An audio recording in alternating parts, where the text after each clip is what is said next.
শুরু হচ্ছে Bangladesh premier league ক্রিকেটের পঞ্চম আসর। ঘরের মাঠ সিলেট মালিকানার দল সিলেট সিক্সার্স যাত্রা শুরু করছে বিপিএল এ।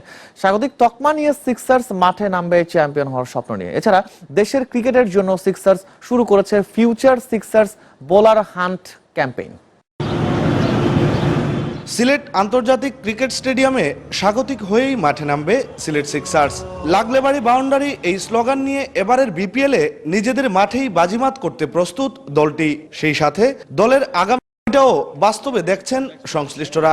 আর সেই আয়োজনে দেশের ক্রিকেটের বোলার সংকটের কথা মাথায় রেখে সিক্সার্স শুরু করেছে ফিউচার সিক্সার্স বোলার হান্টিং ক্যাম্পেইন।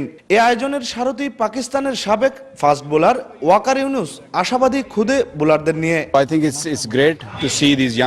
এসব তরুণ ক্রিকেটারদের দেখে ভালো লাগছে। এখানে পেসারদের পাশাপাশি স্পিনারও আছে, তাদের মধ্যে অনেকের স্কিল খুব ভালো।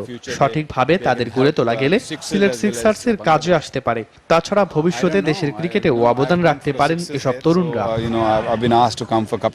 সিলেটের 4 জেলা থেকে বাছাই করা সেরা 10 বোলার সিলেট সিক্সার্সের মূল দলের সাথে অনুশীলনের সুযোগ পাবে। একটা টিমের সাথে থাকলে মানে কি করতে হয়, কিভাবে করে করতে হয়, ড্রিলগুলো জানবে, ফিটনেস কিভাবে বিল্ড করতে হয়, ট্রেনিংগুলো জানবে। এটা থেকে তাদের ভবিষ্যতে অনেক তাদেরকে সাহায্য করবে। সিক্সার্সের চেয়ারম্যান শাহেদ মুহিত আশাবাদী নতুনদের নিয়ে। আগামী আসরে নতুনদের দলে জায়গা দেওয়ার কথাও বলছেন শাহেদ মুহিত। এইখান থেকে আজকে যেগুলো হয়েছে এরা 3 বছরে যদি টিমে চলে আসে তার কোনো কথাই নাই। তার তো আমি নতুন রেডি করে কিছু প্লেয়ারকে নিয়ে আসতে পারছি। We are welcoming the whole of BPL to Sylhet, first time ever তাদেরকে নিয়ে আসছি। So they are our guest, so we have to treat them very well. Gallery ভর্তি দর্শকদের সমর্থন বিপিএল শিরোপা জয়ে অনুপ্রেরণা যোগাবে বলে মনে করছেন সংশ্লিষ্টরা। Abdul Alim Shah, SA TV, Sylhet.